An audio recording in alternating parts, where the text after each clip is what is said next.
CAS online classes में आपका स्वागत है।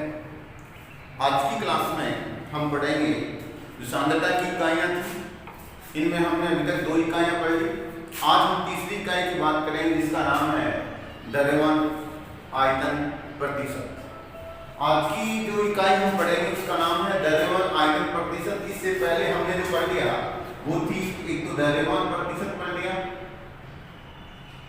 द्रव्यमान प्रतिशत, इसके बारे में हमने न्यूमेरिकल सहित पढ़ लिया। दूसरा हमने पढ़ लिया आयतन प्रतिशत।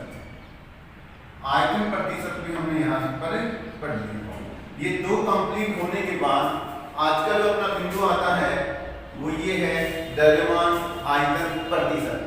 सबसे पहले हम बात करेंगे द्रव्यमान आयतन प्रतिशत की डेफिनेशन क्या है, परिभाषा क्या है, द्रव्यमान आयतन प्रतिशत किसे कहते हैं, क्या इसकी परिभाषा। तो देखो इसमें 2 शब्द हैं, द्रव्यमान आयतन, मतलब ये हो गया द्रव्यमान को W और आयतन को V प्रतिशत, इसके द्वारा इसको व्यक्त करेंगे। यानी द्रव्यमान आयतन प्रतिशत 2 शब्द हैं, एक तो द्रव्यमान है और एक है आयतन। मतलब ये हो गया कि विलय का जो भार चाहिएगा अपने को, विलय का जो क्या चाहिए भार, और विलयन का अपने को चाहिए आयतन। तो डेफिनेशन हम क्या कहेंगे कि 100 ml विलयन में क्या हम इसकी परिभाषा लिखेंगे 100 ml विलयन में उपस्थित 100 ml विलयन में उपस्थित विलय पदार्थ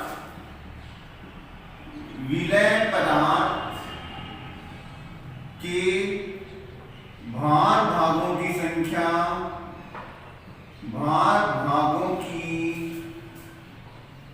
संख्या किसमें, ग्राम में, संख्या उसकी द्रव्यमान या उसका द्रव्यमान आयतन, उसका द्रव्यमान आयतन प्रतिशत कहलाता है। ठीक है, इसकी डेफिनेशन हो गई कि 100 ml विलयन में उपस्थित विलय पदार्थ की ग्रामों में मात्रा या भार भागों की संख्या ग्रामों में, भार भागों की संख्या किसमें, ग्रामों में ही क्या कहते हैं उस विलयन की हम कहेंगे द्रव्यमान प्रतिशत, द्रव्यमान आयतन प्रतिशत कहलाता है।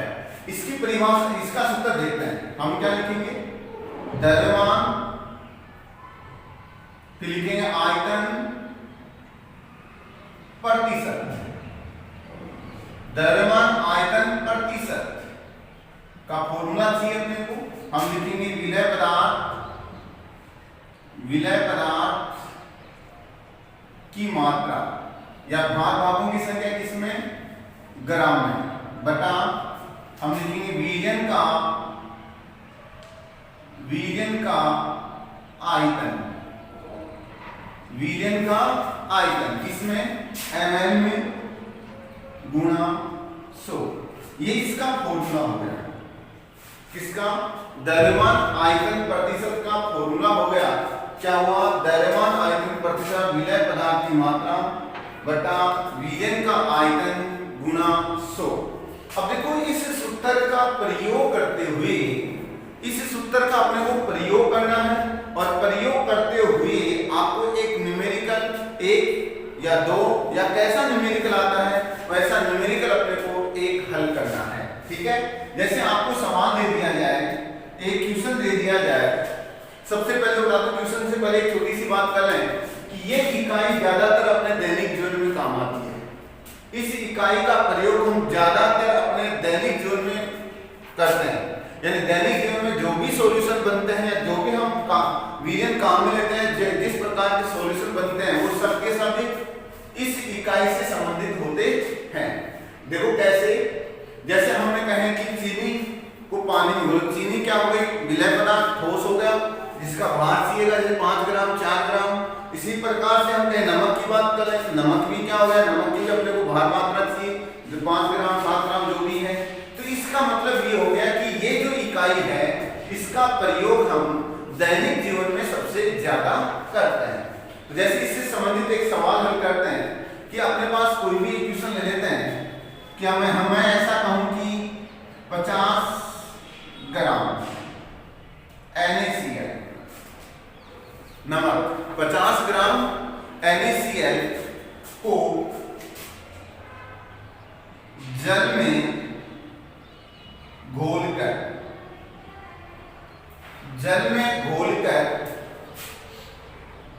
750 ml ब्राइन विलियन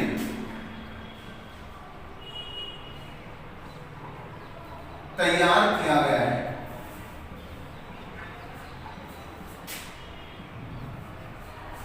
ब्राइन विलियन तैयार किया गया है तो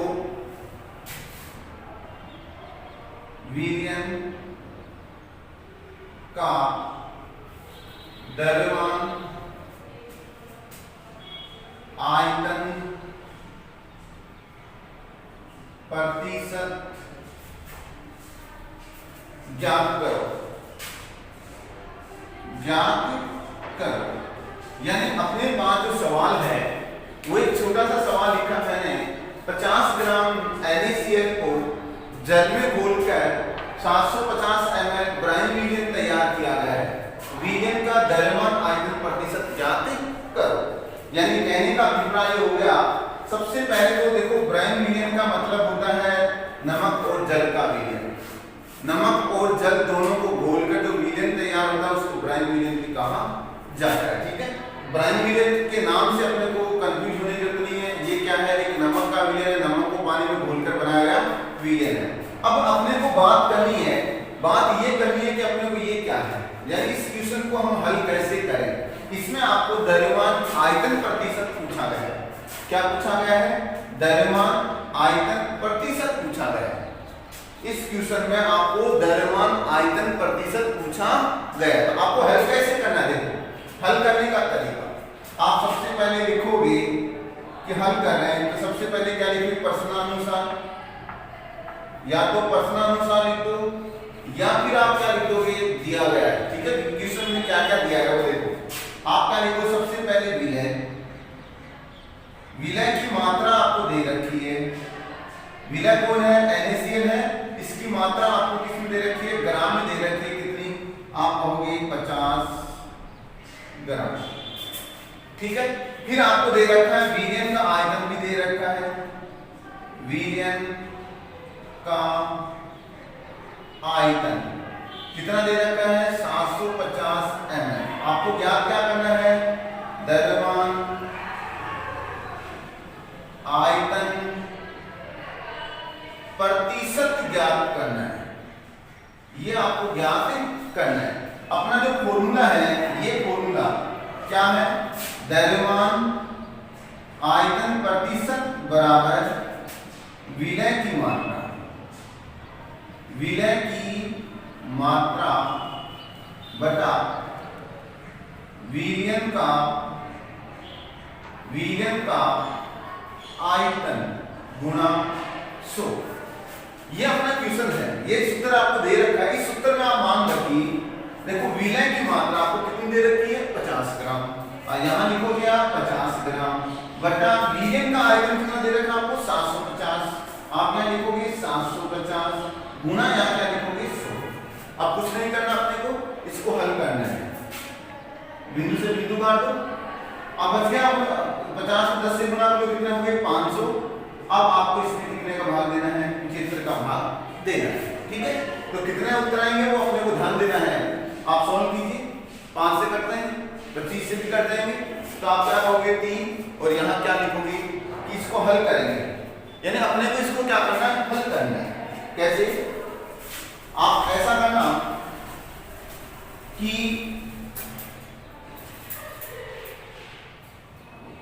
25 से काटो, 3। ठीक है, और 100 4 बनाते हैं, तो 100 4 को 5 से गुना कर लो,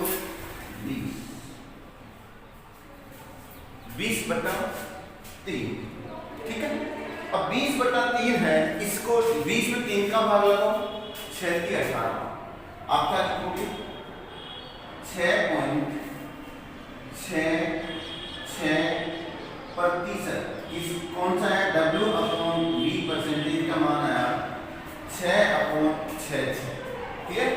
प्रकार से आप सॉल्व कर सकते हैं। उम्मीद करो आपके समझ में आया होगा, एकदम से इजी भाषा का प्रयोग किया। इसके बाद अपने को बात ये करनी है कि ऐसा सवाल आए अगर किसी रीजन में ये मान दे दिया जाए, ये रहे तो इसका मान ज्ञात करें, तो आराम से इसी सूत्र की सहायता से हम ज्ञात कर सकते हैं। तो ये अपने पास थी दूसरी जो सांद्रता की इकाइयां थी, उसमें इकाई नंबर 3 द्रव्यमान आयतन प्रतिशत।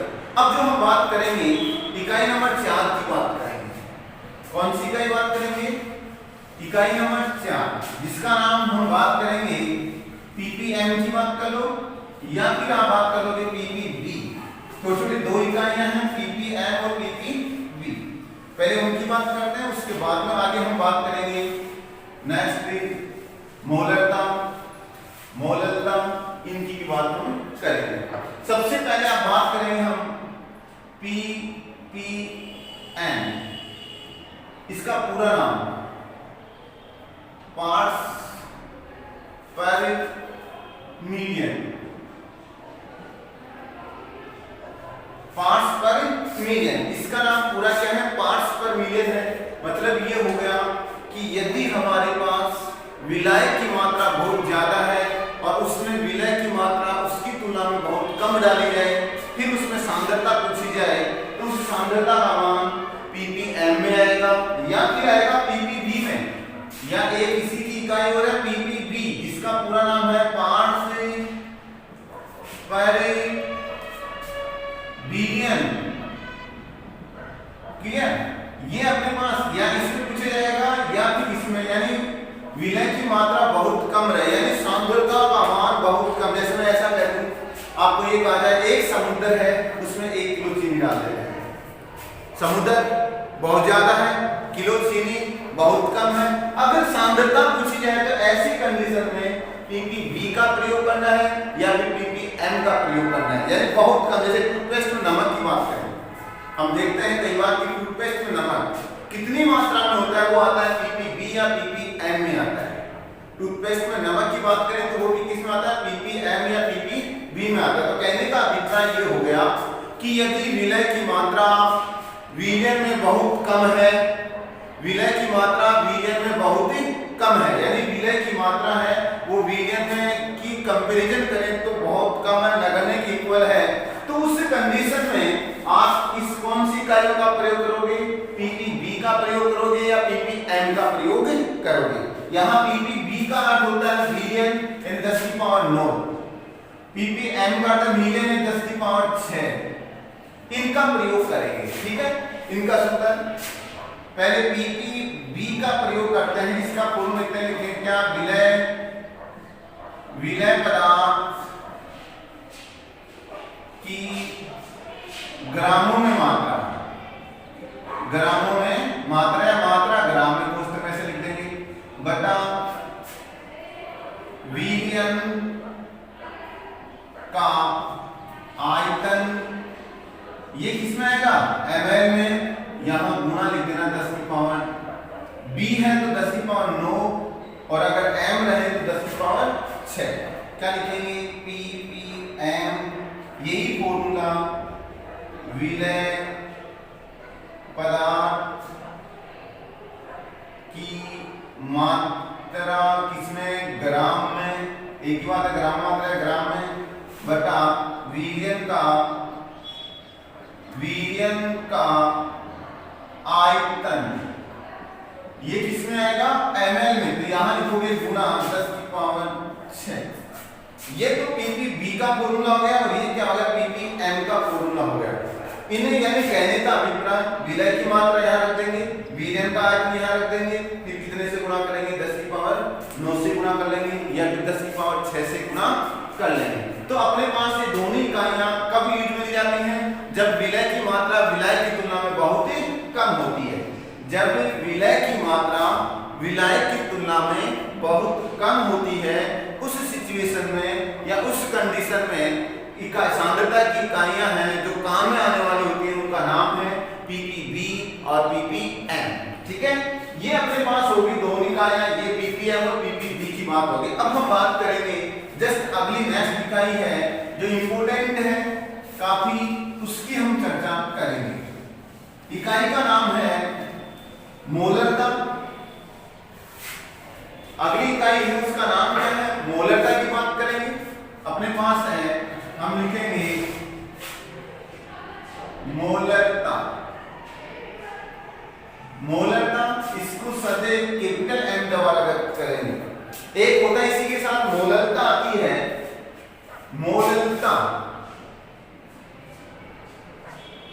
इसको स्मॉल एम के द्वारा व्यक्त करते हैं। तो दोनों क्या है, थोड़ा सा ही डिफरेंस है दोनों के बीच में। तो पहले हम एक बार एक इकाई पढ़ेंगे, उसके बाद में सेकंड इकाई का प्रयोग करेंगे। पहली इकाई हम पढ़ेंगे, सबसे पहले मोलरता की बात करेंगे, उसके बाद में हम मोलरता के बारे में बात करेंगे। तो ठीक है, मोलरता को सामान्य रूप से कैपिटल एम द्वारा लिखेंगे। याद रखना, दोनों स्मॉल एम और कैपिटल एम में सांद्रता में क्या है, दोनों में फर्क है। फर्क ये है, एक तो मोलरता है और एक मोलरता। जैसे ऐसा लिखा मिल जाए आपको, इसका मतलब क्या हो गया, मोलरता दे रखी है अपने को, और अगर यही चीज ऐसे मिले तो आप क्या कहोगे, मोलरता दे रखी है। ठीक है, तो दोनों को आपको क्या है, दोनों को अलग अलग याद रखना है, या दोनों को आपको विस्तार से अच्छी तरह से समझने का प्रयास करना है। ऐसे देखो, सबसे पहले हम चर्चा करेंगे मोलरता, इसकी डेफिनेशन। एक लीटर वीर्यम, एक लीटर वीर्यम में उपस्थित, एक लीटर वीर्यम में उपस्थित विलय पदार्थ, विलय पदार्थ की मोलों की संख्या को, मोलों की संख्या को उस वीर्यम की, उस वीर्यम की, उस वीर्यम की मोलरता कहा जाता है। मोलरता कहा जाता है। डेफिनेशन क्या होगी, एक लीटर वीर्यम में उपस्थित विलय पदार्थ के मोलों की संख्या को उस वीर्यम की मोलरता कहा जाता है। याद रखने की बात है क्या, यहां पर एक लीटर वीर्यम आ रहा है, एक लीटर वीर्यम आ रहा है। मोलरता में यहां पर 1 किलोग्राम विलायक आएगा, क्या आएगा, 1 किलोग्राम विलायक। लेकिन यहां पर क्या है, 1 लीटर वीर्यम में उपस्थित विलय पदार्थ के मोलों की संख्या, उपस्थित विलय पदार्थ के मोलों की संख्या, उस वीर्यम की मोलरता कहा जाता है। उस वीर्यम की क्या कहा जाएगा, मोलरता कहा जाता है। देखो इसका फॉर्मूला क्या बनता है, इसे सामान्यतः कैपिटल एम द्वारा व्यक्त करते हैं। इसे किसके द्वारा लिखेंगे, इसे कैपिटल एम द्वारा व्यक्त करते हैं। ठीक है, कैपिटल एम। अब सूत्र क्या होगा, मोलरता, मोलरता बराबर क्या लिखोगे, विलय के मोलों की संख्या, मोलों की संख्या बटा वीर्यम का आयतन। किसमें होना चाहिए, लीटर में, किसमें होना चाहिए, लीटर में आयतन होना चाहिए। ठीक है, अब देखो अगर यही आयतन ml में आ जाए, तो यही आयतन ml में रहे तो, या फिर मैं कह दूं कि हम जानते हैं कि मोलों की संख्या फॉर्मूला क्या होता है, मोल बराबर क्या होता है, भार बटा अनुभार, ये फॉर्मूला होता है। तो ये लगा दें, और आयतन किस में ले लें हम, आयतन को हम लीटर के स्थान पर किस में लें, ml में ले लें। तो यही फॉर्मूला अब क्या हो जाएगा, हम यहां लिखेंगे मोलरता बराबर विलय पदार्थ का भार या विलय पदार्थ की मात्रा। अब हम लिखेंगे विलय पदार्थ की मात्रा, इसमें ग्राम में, बटा विलय का अनुभार, क्योंकि भार बटा क्या होता है, अनुभार किसके बराबर है, मोलों के बराबर है, मोल संख्या बराबर है, गुणा वीर्यम का आयतन, किसमें,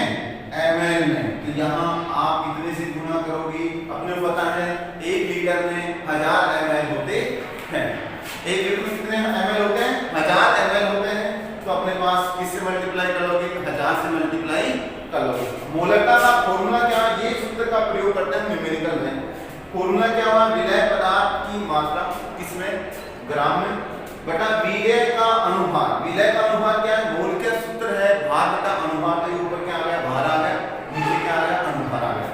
विलयन का आयतन गुना क्या जाएगा, विलयन का आयतन किसमें, ml में ले रहे हो तो यहाँ पर क्या करना पड़ेगा, 1000 करना पड़ेगा। अगर यहाँ पर लीटर में लो तो आपको 1000 से मल्टीप्लाई करने की आवश्यकता नहीं है, ठीक है। अब देखो इसके बाद हम बात करें कि विलयन, एक विलयन है, एक विलयन जिसमें ए तो क्या है, ए विलय और बी विलायक है, अतः क्या लिखेंगे, ए का अनुभार, ए का अनुभार तो क्या रहेगा, एम ए, और ए का भार कितना हो जाएगा, डब्ल्यू ए, और बी का, बी की जरूरत नहीं पड़ेगी, बी की जरूरत पड़ेगी नहीं, तो ए का भार बटा बी का अनुभार गुणा विलयन का आयतन। विलयन का आयतन क्या हो जाएगा, ए का आयतन प्लस बी का आयतन, यानी ए और बी दोनों का आयतन, ठीक है। तो अपने पास इसका फॉर्मूला लिखेगा, क्या लिखेंगे, यही फॉर्मूला अपने पास क्या लिखना पड़ेगा, मोलरता बराबर डब्ल्यू ए बटा एम ए गुणा ए व बी का आयतन, और यहां लिखोगे 1000। ये अपना क्या होगा, फॉर्मूला हो गया। अब इस फॉर्मूले की सहायता से अब ऐसा करता हूं, इस फॉर्मूले की सहायता से इसका अपने को मात्रक निकालना है, किसका, मोलरता का मात्रक कैसे निकालें। तो जरा मैं उम्मीद कर रहा हूं ये आपने समझा होगा, या चाहो तो स्क्रीनशॉट ले सकते हो, ठीक है। अब अपने को बात हम करेंगे कि इसके मात्रक चाहिए, तो मात्रक हम हल करें तो सिंपल सा एक मात्रक है इन दोनों का, या इसका मात्रक अपने पास एक छोटा सा है, क्या, विलय के मोलों की संख्या का हम क्या लिखेंगे, मोल, मोलर संख्या किस तरह रखते हैं, मोल, आयतन किसमें है, लीटर में, तो क्या मात्रक हो गया, मोलरता का मात्रक क्या हो गया, मोल प्रति लीटर। मोलरता का मात्रक क्या हो गया, मोल प्रति लीटर हो गया, ठीक है। अब इसके बाद हम बात करेंगे मोल प्रति लीटर, इसका क्या होगा, मात्रक हो गया, ठीक है। अब अगर हम कहें कि आयतन यानी टेम्परेचर पर डिपेंड करेगा या नहीं करेगा, तो अपने को पता है ताप बढ़ाएंगे आयतन में कमी आती है, क्योंकि जो विलायक है उसका वाष्पीकरण हो जाता है, तो विलयन के आयतन में क्या आ जाएगी, कमी आ जाएगी, और आयतन में कमी आएगी तो मोलरता में क्या होगी, वृद्धि होगी। आयतन में कमी आई तो क्या हो जाएगा, मोल उसी विलयन में क्या हो जाएंगे, ज्यादा हो जाएंगे, और मोल ज्यादा हो तो उसकी मोलरता में क्या हो जाएगी, मोलरता में क्या हो जाएगी, वृद्धि हो जाती है, ठीक है। तो मेरे कहने का मतलब ये था, आपको मोलरता की इकाइयां चाहिए, और मोलरता है वो ताप बढ़ाने पर बढ़ती है, ताप पर डिपेंड करेगी